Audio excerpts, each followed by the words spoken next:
Today, I will be presenting about the ocean energy, specifically tidal power station. Ano nga ba ang ocean energy at paano nga ba ito nakakatulong sa atin? Ocean energy is one of the most promising sources of renewable energy. It uses natural movement of tides and waves to generate electricity. Tides or pagtaas o pagbaba ng tubig that are driven by gravitational pull of moon and sun. By harnessing this natural force, we convert kinetic energy from moving water into electrical energy. This process, we use turbines, parang malaking electric fans kung saan nakalubog ito sa tubig.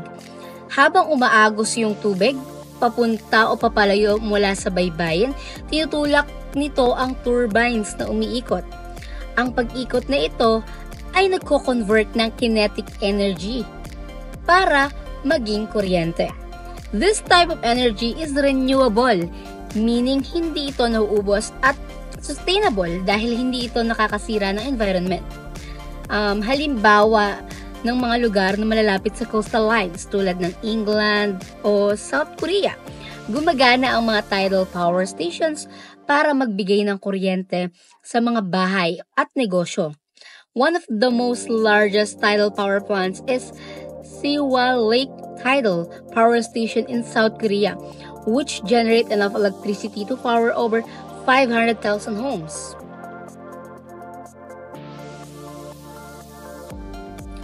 And now, let's move on at pag-usapan naman natin kung paano at bakit nangyayari ang tidal waves.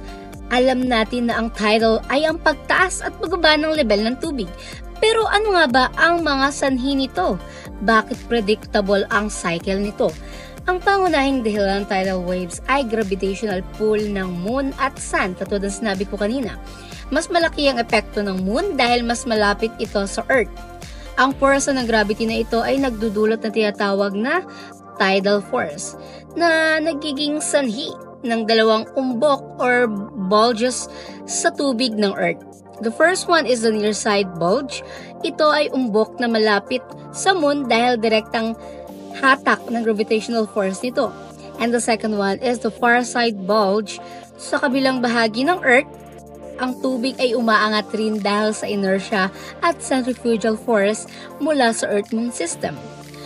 Dahil umiikot ang Earth, dumadaan ang iba't ibang bahagi nito sa mga tidal bulges na nagdudulot ng high tide or tinatawag na mataas na ang tubig at low tide naman ay mababa ang tubig.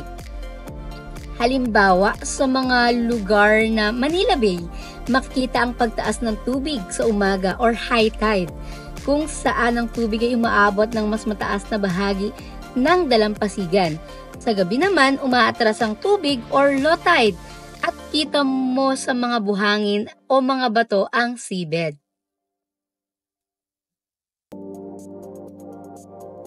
Frequency of tides Earth at 17 hours. Now, let's examine Earth's tidal cycle at specific times. Here, we look at the Earth at 17-hour mark in a lunar day. Ano nga ba ang lunar day? Ang lunar day ay ang oras na kailangan or need para makomplete ng isang lugar sa Earth ang isang rotation habang nakaharap sa parehong posisyon ng Moon. Ang tagal nito ay umaabot ng 24 hours at 50 minutes. Mas mahaba ng kaunti kasi sa solar day na inaabot lang ng 24 hours. Sa 17-hour mark, ang specific area ng Earth ay papunta sa susunod na high tide. Habang umiikot ang Earth, unti-unti nitong nilalapitan ang tidal bulge. Ang proseso na ito ay predictable, kaya nagagamit ito sa pagpaplano ng tidal energy. Halimbawa nito, kung ang isang lugar ay nagsimula ng high tide ng 12 p.m., inaasahan na ang susunod na high tide ay 12:25 a.m. 12 oras at 25 minutes pagkatapos ng unang high tide. And now, let's proceed sa frequency of tides Earth at 6 hours and 12.5 minutes or low tide.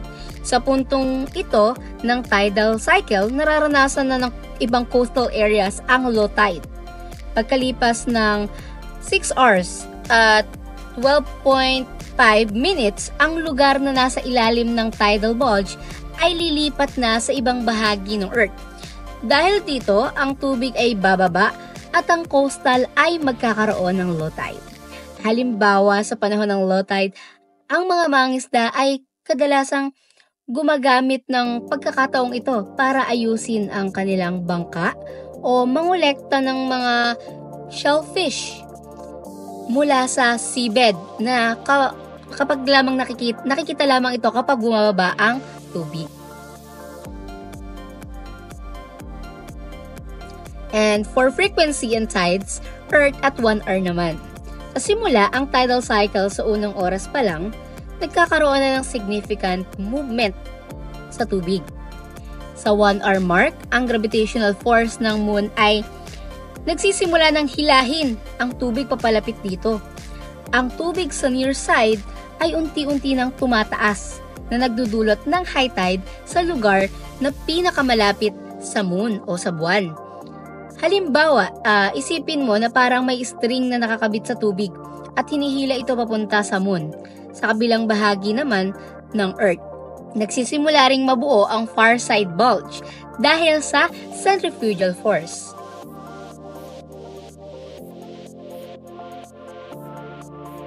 Frequency of tides Earth at 12 hours and 25 minutes or high tide. By this time naman, nakumpleto na ang kalahati ng lunar day at ang coastal area ay nakakaranas na ulit ng high tide pagkatapos ng 12 hours at 25 minutes mula sa unang high tide. Ang parehong lugar ay lilitaw ulit sa ilalim ng tidal bulge. Ito ang dahilan kung bakit ang high tide ay nangyayari sa 2 beses sa isang araw. Halimbawa, sa mga lugar tulad ng Maynila, ang pagtaas at pagbaba ng tubig ay sinusukat upang matiyak na walang pagbaha sa mga coastal communities.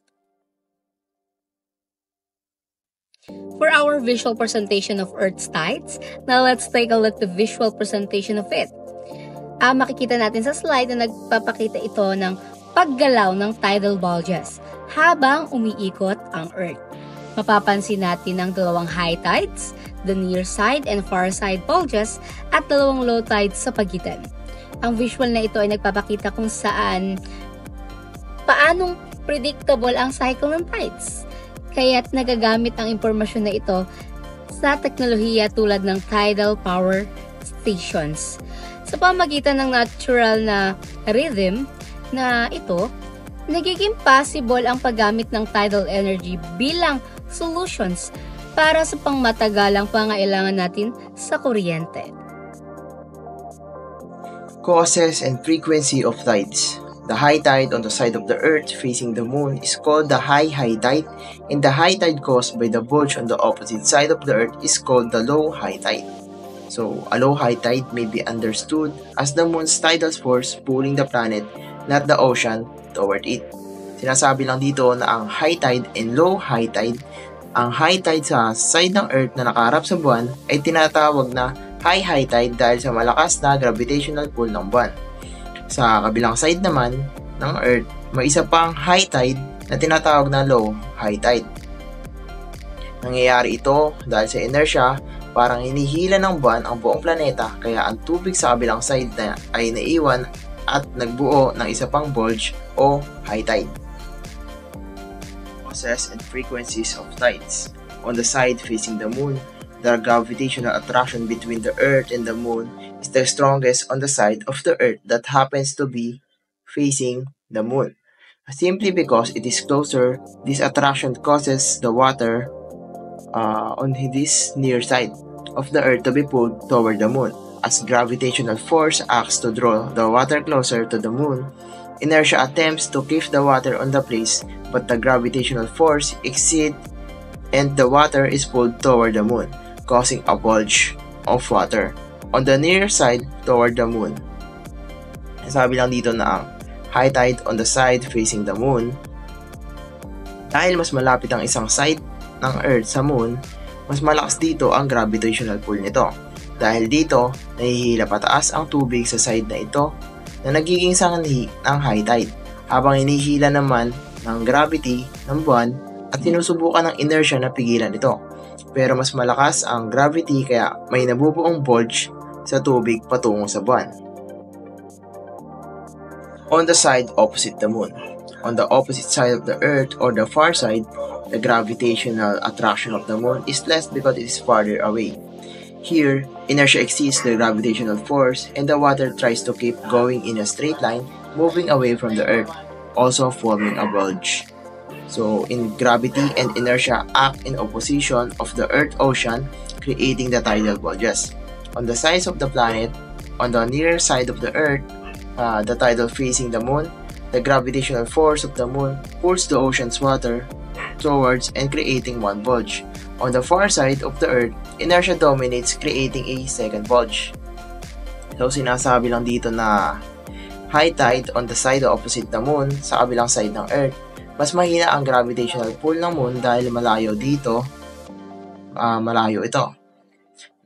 Dito naman, mas nangingibabaw ang inertia. Ibig sabihin na lang is gusto ng tubig na manatili sa direksyon ng paggalaw nito, kaya may nabubuong pangalawang bulge ng tubig na nagiging sanhi ng isa pang high tide. Para sa madaling salita, may dalawang high tide sa mundo.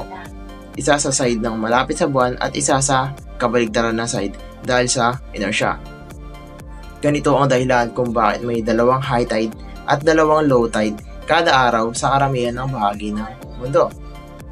Ito sa figure natin dito, makikita natin yung illustration ng mundo. So, sa left side is yung tidal bulge due to inertia, and on the right side is the tidal bulge due to gravity. And the right side, makikita natin yung Moon's gravitational pulls towards the Moon.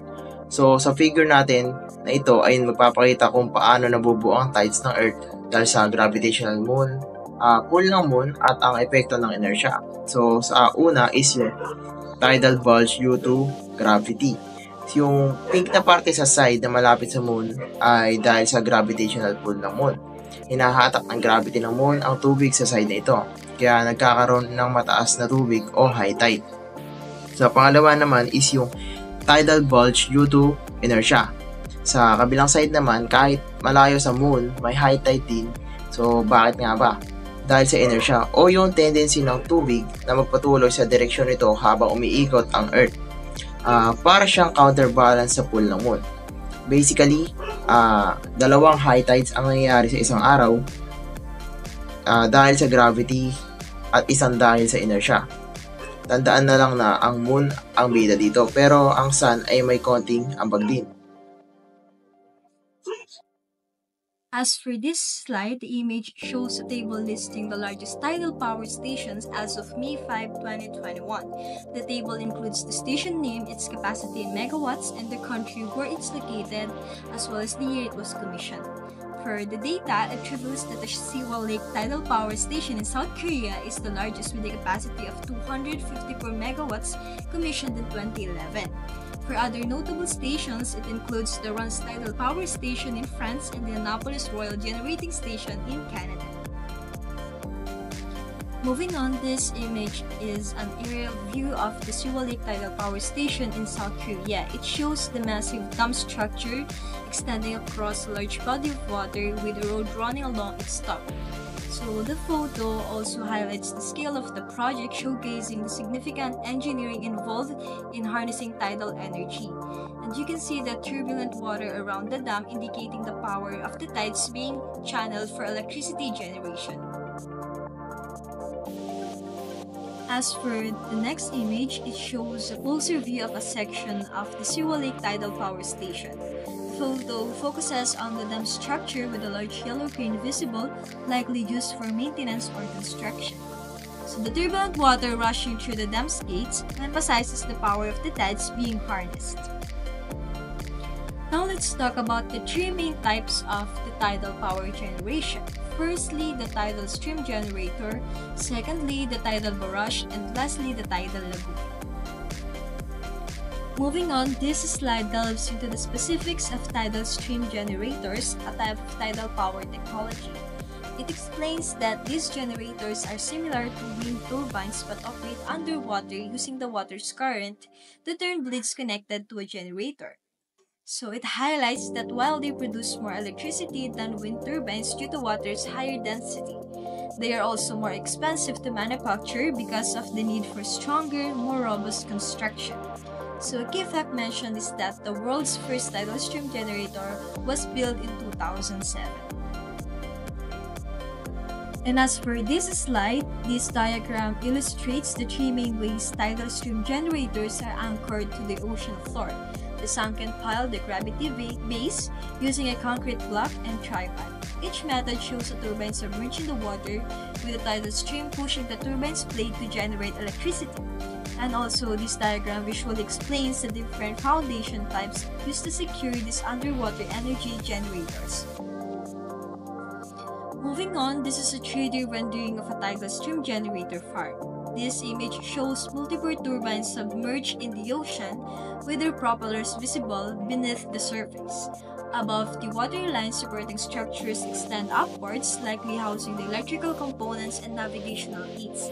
The visualization effectively demonstrates the potential scale and arrangement of a tidal energy farm. And now, as for this slide, it showcases the different types of turbines used in tidal stream generators. It categorizes them into horizontal axis wind turbines and the vertical axis wind turbines. Specific examples are given for VAWT, the Savonius turbine, and for HAWT, the Tower turbine, and for VAWT Dorius turbine, and the image provides a visual representation of each turbine design, highlighting the variations in their blade configurations and overall structure. For this image, it shows the CGen tidal energy generator located in Stamford Loft. This is a large-scale tidal energy device, and the photo shows its substantial size and complex structure.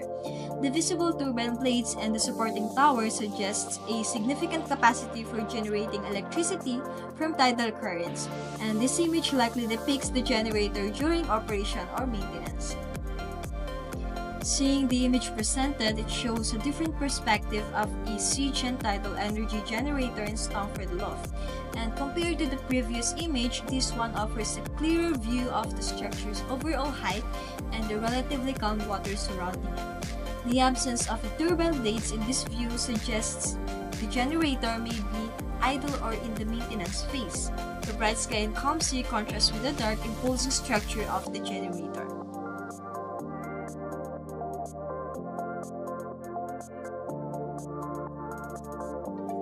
A tidal barrage is a type of dam that uses ocean to generate electricity. It works like a hydropower dam, but instead of rivers, it uses the moment of tides. How it works? When the tide comes in high tide, water flows over turbines, making them spin. As the tide goes out, or the low tide, the water flows back through the turbines, spinning them again. And these turbines are connected to a generator which produces electricity. An example for this is the Rance Tidal Power Station, which started working in 1966. It was the first of its kind to use tidal energy to generate electricity. To explain tidal barrage in details, a tidal barrage is a low-walled dam built in places where the sea meets the land, like tidal inlets or estuaries. It works like a hydroelectric dam, using sludge gates to control water flow and create a reservoir. The barrage is fixed to the seafloor, and its top is slightly above the highest tide level. Turbines are placed at the bottom, inside tunnels, allowing water to flow through and generate electricity. In simple terms, it captures and releases tidal waters to spin turbines and produce power. Additional information, here are the advantage and disadvantage of tidal barrage. As for the advantage, it is a renewable energy, long lifespan, low carbon footprint, and reliable power source. For the disadvantage, we have high initial cost. It is expensive to build and install. Environmental impact can affect marine life and other tidal ecosystem. And the last one, we have the limited location, can only be built in areas with strong tide.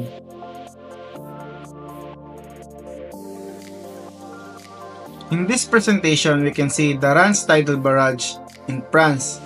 The Reims Tidal Barrage in France, also known as the La Reims Tidal Power Station, is the world's first operational tidal power plant situated on the estuaries of the Reims River in Brittany, France. It is considered a pioneering project in tidal energy generation, having opened in 1966 and producing electricity using 24 turbines to harness the power of the large tidal range in the area. Here are the key points about the Reims Tidal Power Barrage. Location: it is located on the estuaries of the Reims River near Saint-Malo, Brittany, France. Significance: consider the world's first operational tidal power station. The capacity: it generates up to 240 megawatts of power with 24 turbines. The tidal range: the Reims estuary has a large tidal range averaging about 8 meters, making it suitable for tidal power generation. Operator: operated by Électricité de France, EDF. The Siwa Lake Tidal Power Station, located in South Korea, especially on the Siwa Embankment in Ansan City, Gyeonggi-do, is considered the world's largest operational tidal power plant, with a total power generation capacity of 254 megawatts. Here are the key details about the Siwa Lake Tidal Power Station. First, operator. The operator of it is Korea Water Resources Corporation, or K-Water.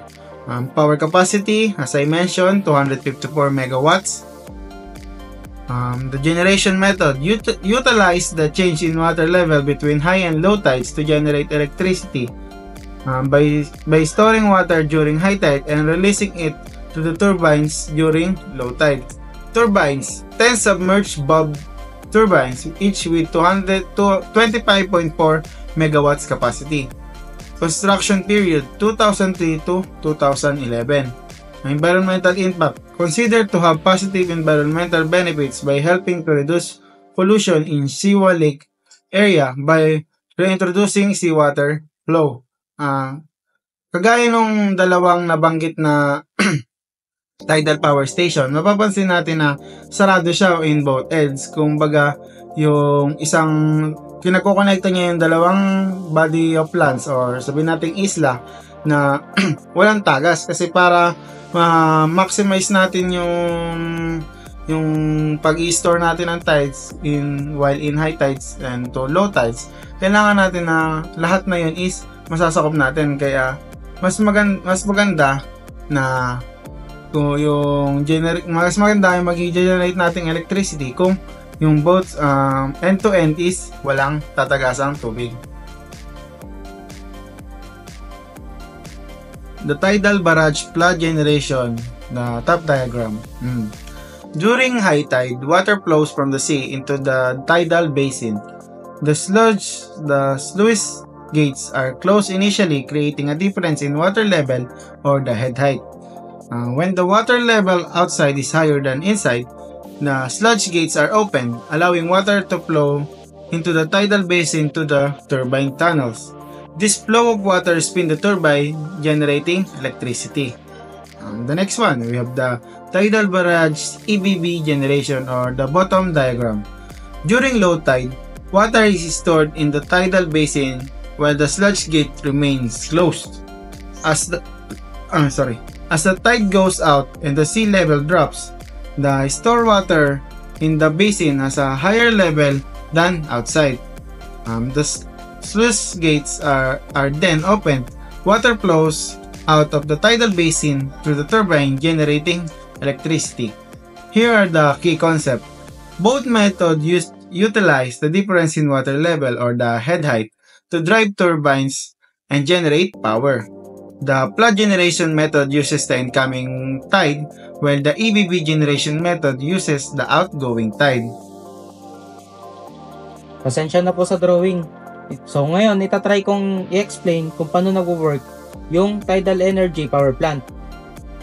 So, ang construction ng tidal energy power plant is meron siyang tidal barrage.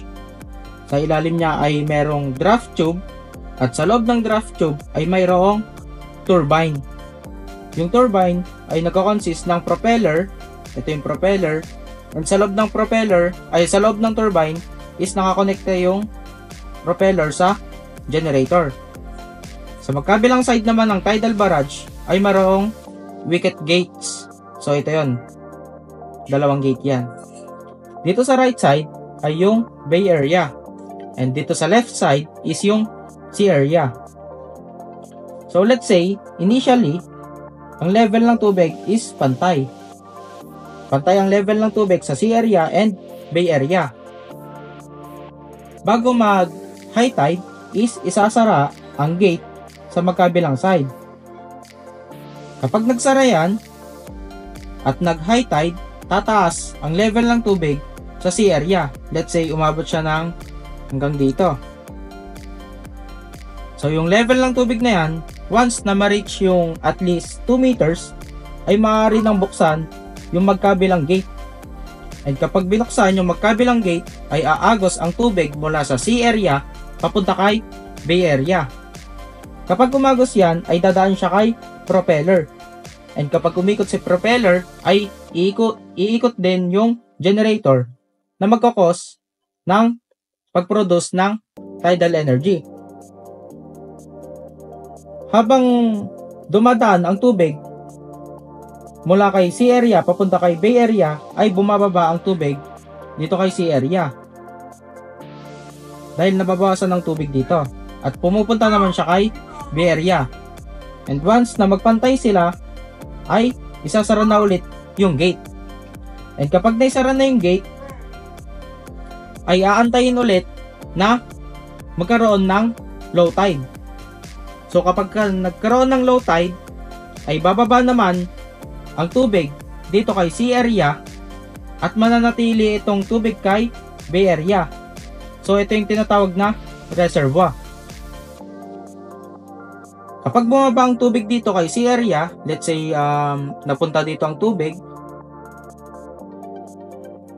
once na ma-reach ulit yung nire-require na at least 2 meters difference ng sea level dito kay bay area, ay ibubukas ulit yung gates.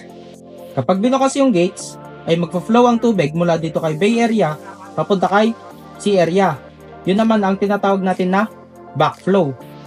So sa ganung paraan ay nagkakaroon ng external force na mula kay tubig papunta dito kay turbine na nagkakos ng pag-ikot ng propeller. Yun lang din naman ang kailangan nating i-achieve, katulad nung wind turbine. Sa wind turbine kasi, ang nagpapaikot doon kay blade ay hangin. Dito naman, ang nagpapaikot kay propeller is yung flow ng tubig. Another type of tidal power is tidal lagoon. Dito kay tidal lagoon ay yung tubig na naipon kay bay area, imbes na natural, ginagawa siyang man-made para hindi siya masyadong nakaka-disrupt sa marine life, sa ecosystem kung saan nakapwesto yung tidal barrage. Ito nga palang si tidal lagoon ay hindi pa nagagawa dahil sa mahirap ang magiging pag-construct nito. Pero proven, nagagana ito, kaya ito ay theory pa lamang. Sinubukang magtayo ng pinakaunang tidal lagoon sa mundo sa Swansea Bay in Wales, United Kingdom. Isa sa pinakamalaking advantages ng tidal energy ay renewability. Tidal energy is a renewable source of energy, which means the energy doesn't deplete as it is used. Ibig sabihin, habang may alon at paggalaw ng tubig sa dagat, may makukuha tayong enerhiya. Hindi tulad ng fossil fuels na nauubos. Ang tidal energy ay sustainable at hindi nakakadagdag sa polusyon. Sa Pilipinas, na napapaligiran ng tubig, napakaraming potential sites kung saan maaaring i-develop ang tidal energy tulad sa Surigao Strait at San Bernardino Strait. One of the biggest advantages of tidal energy is zero carbon emissions. Unlike fossil fuel power plants that release large amounts of carbon dioxide and other greenhouse gases, tidal power stations do not contribute to air pollution. This makes tidal energy a clean and sustainable solution for generating electricity. Since tidal movements are driven by the gravitational pull of the moon and sun, this energy source is both renewable and predictable. Unlike solar and wind power, which depend on weather conditions, tides follow a natural consistent cycle.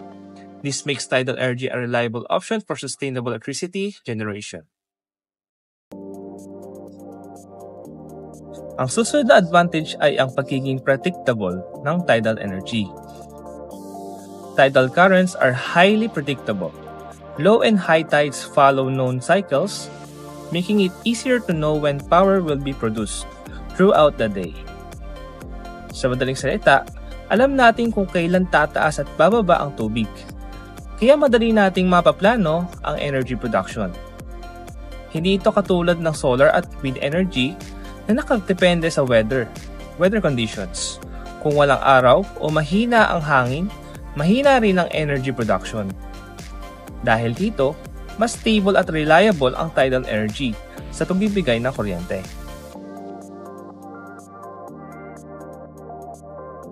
Pangatlo, ang tidal energy ay may higher power output. Tidal power plants are able to produce high amounts of electricity because water is almost at 800 times more dense than air. Dahil mas dense ang tubig kaysa sa hangin, mas malakas ang enerhiyang nagagawa ng tidal turbines kumpara sa wind turbines ng parehong laki. Sa madaling salita, mas mataas ang energy generation tidal turbines, kaya mas epektibo ito sa pag-supply ng kuryente sa malaking lugar. Sa Pilipinas, kung may develop ng maayos ang teknolohiyang ito, maaaring makatulong ito sa pagbababa ng kuryente at bawasan ang dependence natin sa coal at oil.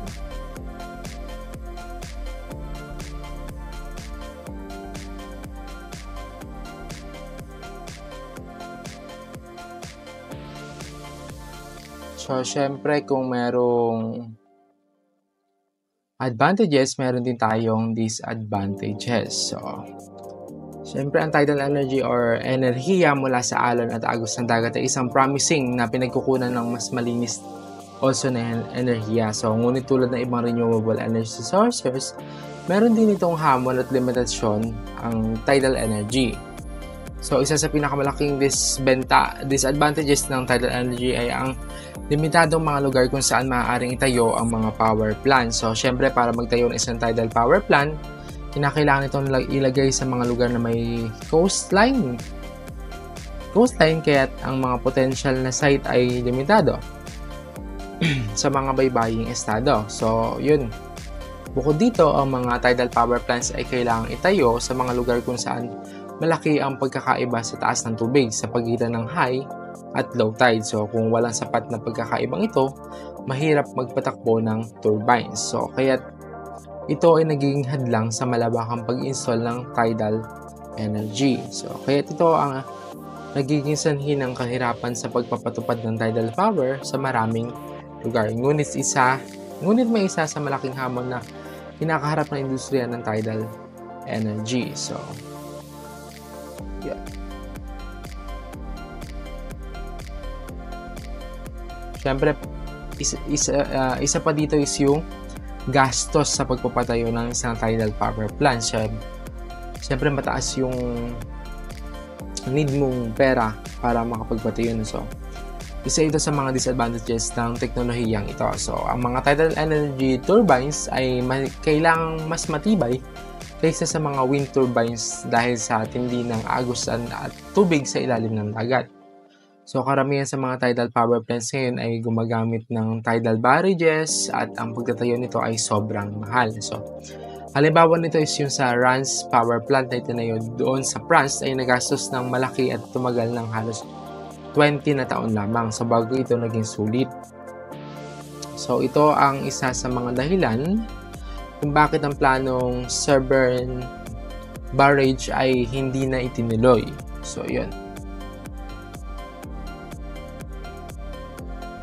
And isa pa sa mga malaking issue sa tidal energy ay ang epekto nito sa kalikasan. Siyempre, ang tidal barrages ay nakakagambala sa mga natural na daloy ng tubig sa mga estuaryo na maaring makapekto sa mga buhay ng dagat. So, siyempre sa mga lamang dagat.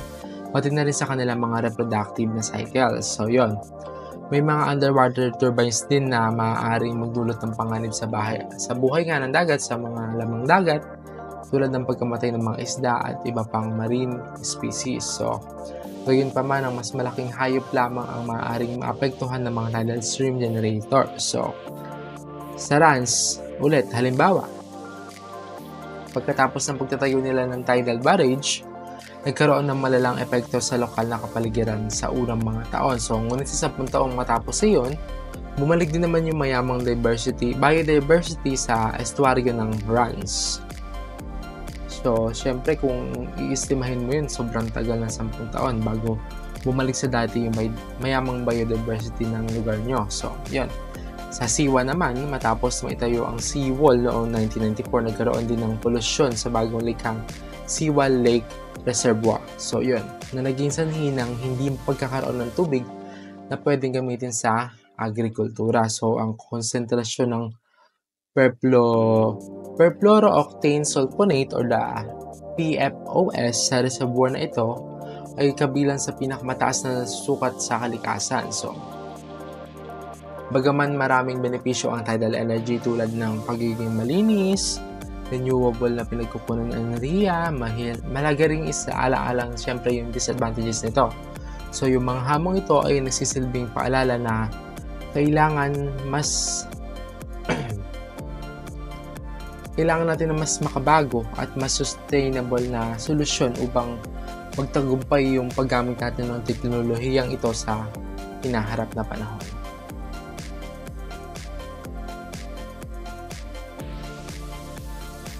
So, tulad yung sinabi ko, meron tayong disadvantages and advantages. So, ang huli nating tanong is, ano ba yung future ng tidal energy dito sa mundo? So, yun.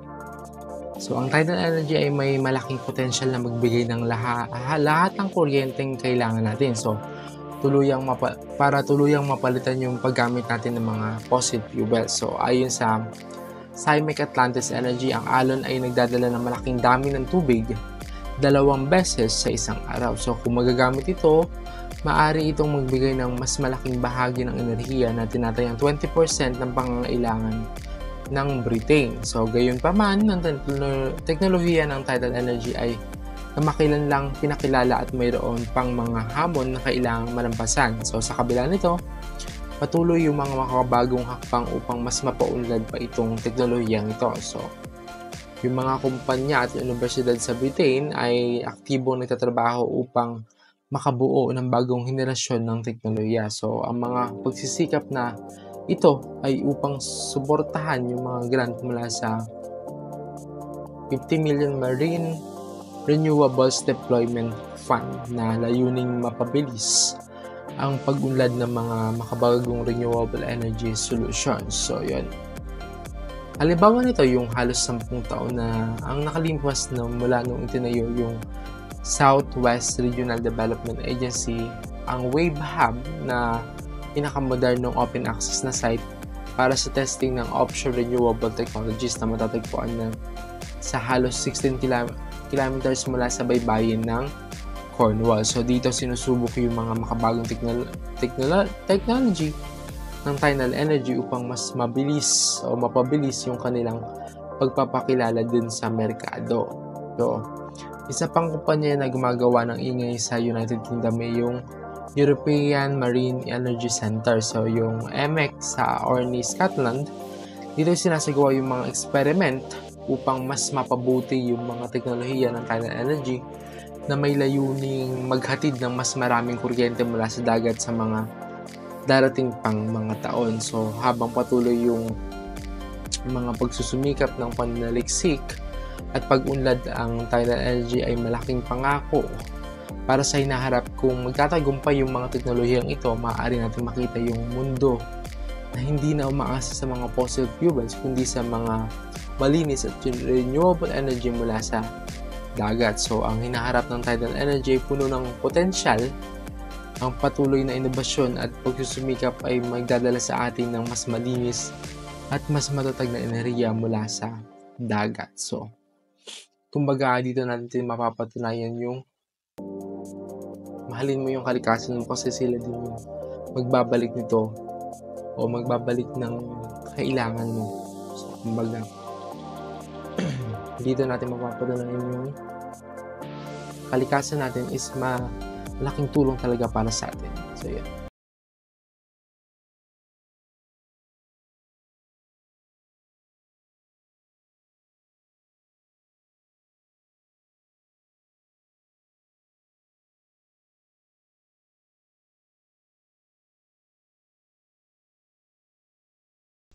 Solar thermal.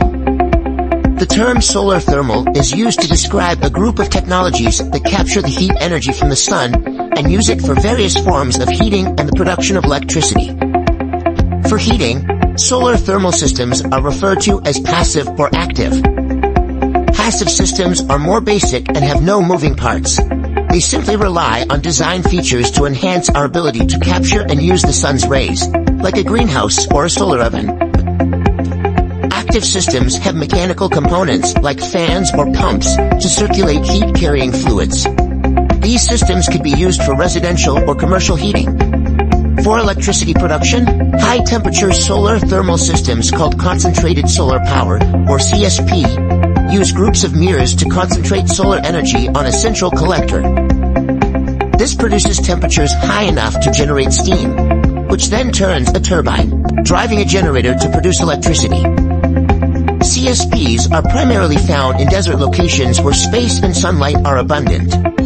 One advantage of solar thermal energy production is that it is a clean and renewable energy source that uses a free form of fuel, the sun. Most solar thermal systems are also low maintenance because they use simple technologies, and in the case of passive systems, have no moving parts. However, the nature of sunlight can cause problems for the use of solar thermal systems. Sunshine is not a very concentrated energy source, so it can take a large area to make a reasonable amount of energy, evoking efficiency and in some cases land use concerns. Sunshine is also intermittent, and its availability is dependent on location and time. CSP has additional advantages and disadvantages. The technology's ability to produce large-scale generation is an advantage for regions that utilize centralized electricity distribution systems. In the past, this was an advantage over solar PV systems. However, innovations in PV technology are challenging this notion. A key disadvantage to CSP is that installations are normally located in remote desert areas. Given that steam turbines are required to produce electricity, water access and evaporation are concerns for the viability of the technology. In addition, transmission of electricity over long distances is expensive and can lead to distribution losses. Finally, practical challenges such as upfront capital costs and awareness can also be barriers to implementation of all forms of solar thermal technologies. That's solar thermal. Today, our topic is all about solar thermal system. But first, ano nga ba ang solar thermal system? Ang isang solar thermal system ay isang teknolohiya na gumagamit ng init ng araw. Today, our topic is about solar thermal system or STS. Pero ano nga ba ito? Ang isang solar thermal system ay isang teknolohiya na gumagamit ng init ng araw upang makagawa ng energy. Pero hindi tulad ng solar panels na gumagawa ng kuryente mula sa araw. Ang STS ay gumagamit ng init upang painitin ang heat transfer fluid or HTF. na ginagamit sa iba't ibang application tulad ng electricity production, industrial heating, at water desalination. For example, isipin natin ang isang thermos na ginagamit natin sa paglalagay ng mainit na kape. Dahil may vacuum layer ito, nananatili ang init sa loob. Sa ganitong paraan, iniipon ng STS ang init mula sa araw upang makagamit ito ng mas malaking scale. At magtungo naman tayo ngayon sa advantages ng solar thermal system. Bakit nga ba ito mahalaga? The first one is, of course, eco-friendly and renewable. Hindi ito naglalabas ng carbon emissions, kaya walang pollution. Pangalawa is cost-effective. Ang araw ay may libreng source, kaya matipid at pangmatagalan. At pangatlo naman ay high efficiency, kayang umabot hanggang 400 degrees Celsius para sa maraming applications. Halimbawa nito sa mga lugar na may madalas mag-brownout, tulad ng rural areas sa Pilipinas, ang solar thermal system ay maaaring maging sagot upang magkaroon ng sustainable at reliable na kuryente. Okay, in general description naman ng isang parabolic trough, ang parabolic trough ay isang line focus collector na may single-axis tracking system upang sundan ang galaw ng araw. Ang receiver pipe ay maaaring umabot hanggang 400 degrees Celsius na sapat upang lumikha ng isang steam para sa power generation. Halimbawa sa California, USA, may mga solar power plants doon na gumagamit ng parabolic trough system upang makagawa ng kuryente. Ginagamit ang init upang pakuluan ang tubig na lumilikha ng steam at patakbuhin ng isang turbine para makagawa ng electricity. For our next slides, it's about the structure of parabolic trough, or paano nga ba gumagana ang isang parabolic trough? Ang parabolic trough ay isang sistema kung saan ginagamit ang hugis parabolic na reflector, or ito ay parang isang mirror upang ituon ang sunlight sa isang central tube na naglalaman ng HTF or heat transfer fluid. Parabolic mirrors, nag-focus ito sa sunlight ng isang receiver pipe. Ang receiver pipe naman ay may heat transfer fluid na kapag uminit ay tinatamaan ng sunlight. Tracking system para masundan ng araw at makakuha ng maximum energy. Halimbawa, kapag gumagamit tayo ng isang magnifying glass sa ilalim ng araw, pwedeng magliyab ang papel kapag itinutok natin ito sa liwanag. Sa isang maliit na punto, ganito rin ang ginagawa sa isang parabolic trough. Iniipon ng energy sa isang maliit na tubo upang makalikha ng isang mataas na temperatura. For the application of parabolic troughs, saan nga ba ginagamit ang solar thermal system? The first one is a power generation. Para makagawa ng isang kuryente sa solar power plants like Spain, California at Middle East. Pangalawa, industrial heating. Ginagamit ang mga ito sa pabrika ng food processing, textile at chemicals. And the third one is desalination. Ginagamit sa seawater desalination upang gawing inumin ang tubig dagat. At last one naman ay agriculture greenhouses para makapagpatuyo ng mga crops at pagpapainit ng mga greenhouses sa malamig na klima. Halimbawa, sa India, ang Shirdi Sai Baba Temple ay may malaking solar thermal cooking system na ginagamit upang pakainin ang libu-libong pilgrims araw-araw. Next slide is vacuum sunlight system. Bakit kailangan ng isang vacuum system? Ang vacuum layer sa loob ng receiver tube ay nakakatulong upang maiwasan ang pagkawala ng init habang dumadaloy ito. Mas magiging efficient ang pagko-convert ng solar energy sa init dahil mabilis na lumalamig ang heat transfer fluid. Gaya ng isang thermos na may vacuum layer, para mapanatili ang init ng kape, ganito rin ang ginagawa sa vacuum sunlight system. Iniimbak o nire-reserve ang init upang hindi ito madaling mawala. Alam naman natin na ang power plant ay connected sa step-up transformer upang mapataas ang voltage na ipoproduce nito. Kailangan patasin ang voltage na napoproduce to eliminate further losses due to long transmission lines. So balik ulit tayo sa steam turbine. After mapaikot ng steam ang turbine, ay pupunta ito sa condenser at cooling tower. Alam naman natin na ang condensation is the process where the matter is being converted from gas to liquid. So, yung dating water na naging gas, which is steam, ay ko-convert ulit into liquid by the process of condensation. After that, the water will be pumped into the heat exchanger set to continue the cycle. So, ganun nag-work ang isang parabolic trough. Based sa general description ng HTF, ang HTF ay hindi lang daw liquid, maaari din maging gas. Ito ay specially manufactured para lamang sa pagtatransmit ng heat from one system to another. Now let's come up with a question, why is the HTF instead of the direct system in which water is instantly turned into steam by the heat reflected by mirrors in solar thermal system or the CSP? So bakit ginagamit ang mga heat transfer fluid imbis na direktang pagpapakulo ng tubig gamit ang init na refleksyon ng mga salamin sa solar thermal system or ang tinatawag na concentrated solar power? And here's the answer why. So ang paggamit ng HTF sa halip na direct system sa concentrated solar power ay dahil sa kakayanan nitong mag-imbak ng init sa loob ng mahabang panahon. Ang isang direct system ay direktang nagko-convert ng sikat ng araw sa enerhiya kahit hindi ito makapag-iimbak ng enerhiya para magamit sa mga oras na walang sikat ng araw, katulad ng kapag gabi or maulap ang panahon.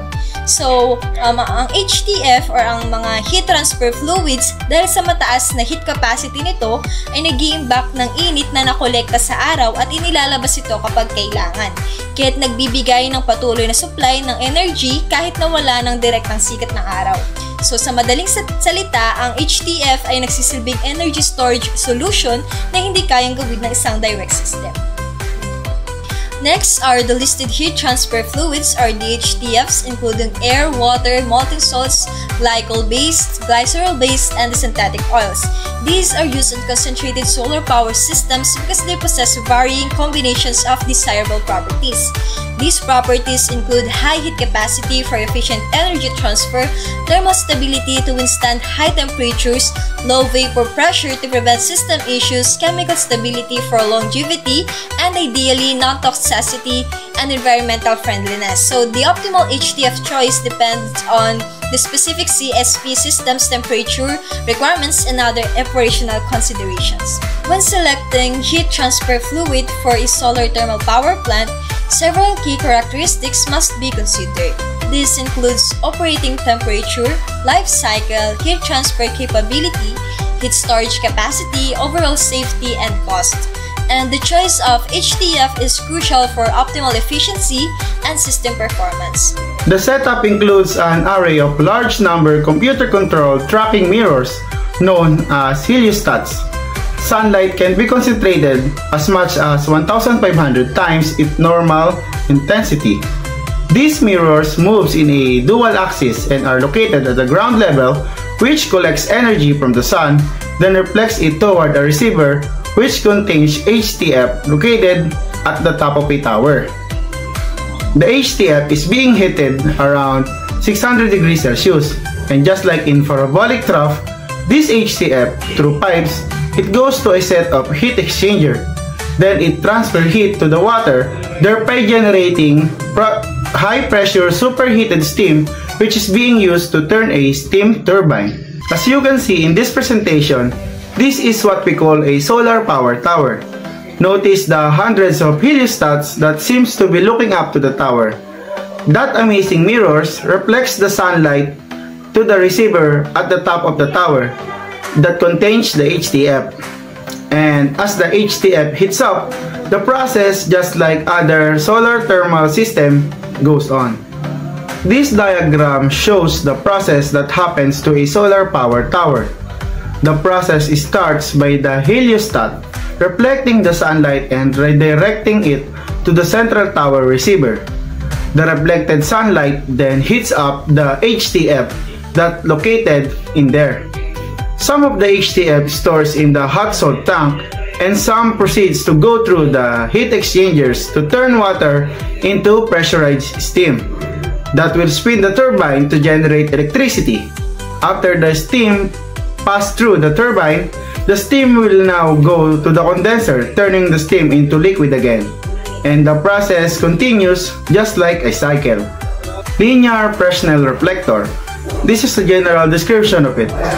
The design of this type is the combination of parabolic trough and solar tower.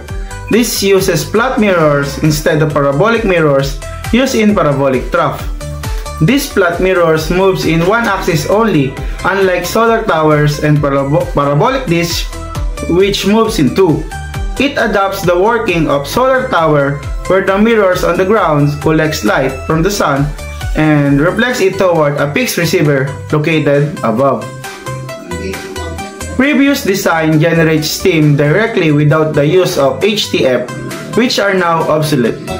LFR nowadays also uses HTF to generate steam. The classic LFR has only one linear receiver on single linear tower to increase optical and ground use efficiency. The improved design called Compact Linear Fresnel Reflectors or CLFRS used multiple receivers for each set of mirrors so that adjacent mirror have different inclination in order to target different receivers. Pag-usapan natin ang tungkol sa linear Fresnel reflector. Unang-una, isa sa advantages ng design na ito ay gumagamit ito ng flat mirrors na mas mura kumpara sa ibang klase ng reflectors. Pero may downside din ito. May shading effect mula sa mga magkatabing mirrors na pwede magbawas ng efficiency. Para maiwasan ito, kailangan gumamit ng mas malaking ground space, pero ang downside nito ay mas mataas ang gastos. Isa pang disadvantages ng linear Fresnel reflector ay hindi ito nakagawa ng sobrang taas na temperatura, di tulad ng parabolic trough o solar tower. Dahil dito, mas mababa ang efficiency nito kumpara sa iba pang solar thermal technologies. Una, makikita natin ang reflector sa ibang bahagi. Ang mga ito ay nakaposisyon upang kolektahin at i-concentrate ang solar energy sa isang absorber tube sa itaas. Ang sikat ng araw ay tumatama sa reflectors at i-reflect papunta sa secondary reflector na nakaposisyon malapit sa absorber tube. Ang secondary reflector ay tumutulong upang lalo pang ituon ang enerhiya sa absorber tube para sa mas mataas na efficiency. Sa loob ng absorber tube, merong heat transfer fluid na umiinit dahil sa concentrated solar energy. Ang mainit na fluid na ito ay ginagamit upang mag-generate ng kuryente o init para sa iba't ibang aplikasyon tulad ng industrial processes or power generation. Sa madaling salita, ang sistema ay disenyo upang i-maximize ang energy collection mula sa araw na isang sustainable at efficient na paraan upang makuha ang renewable energy. Una, makikita natin ang linear Fresnel reflector sa isang kaliwang bahagi ng diagram. Ang mga ito ay nagre-reflect ang sikat ng araw papunta sa absorber kung saan umiinit ang heat transfer fluid na dumadaloy sa loob ng tubo. Mula rito, ang mainit na fluid ay iniimbak sa isang hot salt tank upang mapanatili ang init para sa tuloy-tuloy na power generation. Kahit wala ng sikat ng araw, kapag kailangan ng init, ang fluid ay dinadala sa steam generator, kung saan ito ay nagpapainit ng tubig upang lumikha ng singaw o steam. Ang singaw na ito ay nagpapagana sa isang turbine na gumagawa ng kuryente gamit ang isang generator. Pagkatapos, ang singaw ay pinapalamig sa condenser at nagiging tubig muli na ibinabalik sa sistema gamit ang pump upang magsimula ulit ang proseso. Sa ganitong paraan, nagiging posible ang renewable energy generation gamit ang init ng araw na isang malinis at sustainable alternatibo sa fossil fuels. Ang CLFR ay isang uri ng solar thermal technology na ginagamit upang magtipon ng init mula sa araw. Dito, makikita natin ang mga linear tracking reflectors na sumusunod sa galaw ng araw upang epektibong maipakita ang sikat ng araw patungo sa linear absorbers na nasa itaas. Ang pangunahing layunin ng CLFR ay upang i-concentrate ang solar energy sa mga absorber, kung saan umiinit ang isang fluid na maaaring gamitin sa steam generation para sa power production. Ang sistemang ito ay mas compact kumpara sa ibang solar concentrators, kaya mas matipid ito sa espasyo at mas mura ang pagpapatayo nito. This consists of sets of flat mirrors combined to form a large parabolic dishes that is attached to a motor sensor which tracks the movement of the sun in dual axis. The collected energy from the sun is being concentrated to the PCU located at the focal point of the dish. The PCU consists mainly of thermal receiver and Stirling engine.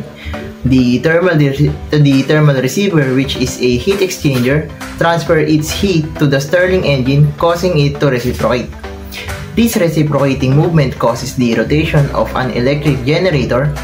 These dishes can concentrate sunlight much better than the parabolic trough, and the fluid run through them can reach the temperature upwards to 750 centigrade. Because of the limitation of size and the small quantity of fluid, the parabolic dish collectors are suitable for small-scale power generation, up to few kilowatts. Sinasabi lang dito na ang parabolic dish ay binubuo ng maraming flat mirrors na nakaporma sa isang malaking parabola. May motor sensor ito na sumusubaybay sa araw gamit yung dual axis tracking. So ang enerhiya mula sa araw ay tinututok sa power conversion unit ay PCU na nasa focal point ng dish. Ang PCU ay may dalawang pangunahing bahagi. Ito yung thermal receiver na iniipon at inililipat ang init sa Stirling engine. So yung Stirling engine naman ay dahil sa init, gumagalaw ito at nagpapagana sa generator para makalikha ng kuryente dahil mas kaya nitong tutukan ang sikat ng araw kaysa sa parabolic trough. Mas mataas ang natatamong temperatura, umaabot ito hanggang 750 centigrade. Gayunpaman, dahil maliit ang volume ng fluid na ginagamit nito, mas angkop ito sa maliitang power generation. Stirling engines can be hard to understand. Here are the key points. Every Stirling engine has a sealed cylinder with one part hot and the other cold. The working gas inside the engine, which is often air, helium, or hydrogen, is moved by a mechanism from the hot side to the cold side. When the gas is hot on the hot side, it expands and pushes up on a piston. When it moves back to the cold side of it, it contracts. So, paano nga ba gumagana yung Stirling engine? So, ang Stirling engine ay may isang sealed cylinder kung saan ang isang bahagi ay may mainit at isa naman ay malamig. So, sa loob nun, may gas tulad ng hangin, helium o hydrogen na lumilipat mula mainit papuntang malamig gamit ang isang mechanism. So, kapag nasa mainit ang bahagi ang gas, lumalawak ito at tinutulak pataas ang piston. So, kapag bumabalik naman ito kapag malamig, lumiliit ito at bumabalik ang piston. Paulit-ulit ang prosesong ito. Kaya nagkakaroon ng tuloy-tuloy na galaw na pwedeng gamitan sa paglikha ng kuryente. Mohammed bin Rashid Al Maktoum Solar Park. So nakalawit ito sa Dubai, UAE. Isa sa pinakamalaking solar project sa mundo na gumagamit ng parabolic trough at solar tower. Layunin nito makapagbigay ng 75% clean energy sa Dubai sa pagsabit ng year 2050. Sa ngayon, ang Mohammed bin Rashid Al Maktoum Solar Park sa Dubai ay nasa proseso pa rin ng pagdevelop. Ginagawa ito ng pa-phase, kung saan ang ilang bahagi ng natapos at iba naman ay kasalukuyang itinatayo pa. Dito makikita natin ang largest solar thermal power station sa mundo. Una na dito is yung Ouarzazate Solar Power Station na mayroong 510 megawatts at nakalocate sa Morocco. Gumagamit ng parabolic trough at solar tower. Pangalawa is yung Ibanpa Solar Power Facility na mayroong 392 megawatts na nakalocate sa USA. Gumagamit ng solar tower technology. Pangatlo is yung Mojave Solar Project na mayroong 280 megawatts at nakalocate din sa USA. May parabolic trough system. Pang-apat is ang Solana Generating Station na mayroong 280 megawatts sa USA din. Parabolic trough din ang may thermal energy storage para makapag-generate ng kuryente kahit wala ng araw. Ang mga plantang ito ay patunay na kayang magbigay ng malinis at malaking supply ng enerhiya gamit ang init ng araw. Energy is all around us and comes from a variety of sources. One of the most important sources of energy is the sun, which is the ultimate source of energy generated by wind, fossil fuels, and water. Although the sun produces more energy than our needs, we mostly rely on coal, oil, and natural gas, among others. These sources are not renewable, meaning they will eventually run out. In fact, if we keep using these non-renewable resources at the current rate, we may run out of oil and gas in about 50 years and coal in 115 years. Not only are these non-renewable resources going to be exhausted, they also polluted our planet and contribute to the climate change. The sun's energy, on other hand, will not be used up for the next 5 billion years, making it a renewable resource. Other renewable resources such as wind and water can also be used to provide energy. Even with all these energy sources combined, we still get less than 1% of solar energy that reaches the Earth. The sun was mankind's primary source of power, and with a little work, it may also be the last. Two major approaches in this regard are solar photovoltaic and solar thermal technology. PV modules can directly transform sunlight into electricity.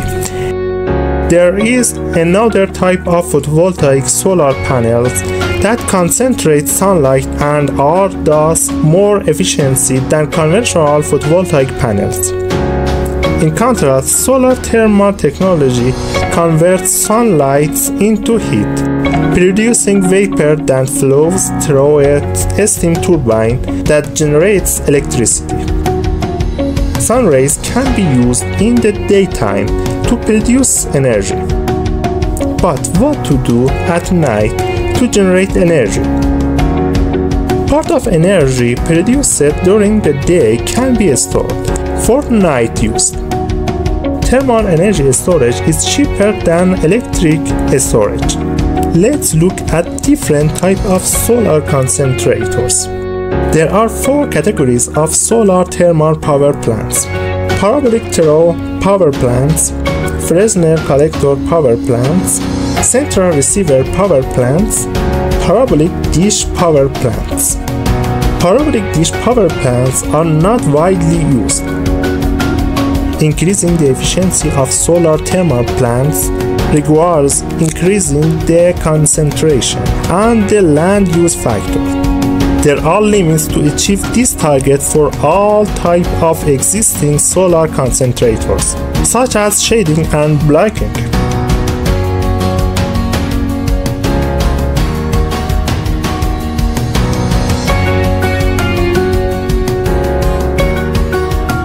For the solar tower to increase concentration, more mirrors are required. Using a higher number of mirrors, increasing blocking and shading. To tackle these issues, the tower height should be increased, which burns even more birds flying over the power plant and increasing wind effects. As a result, the cost of power plants grows. Increasing the height of the tower also faces engineering limitations. In order to increase the concentration in the linear Fresnel reflector, as in the solar tower, it is necessary to increase the number of mirrors.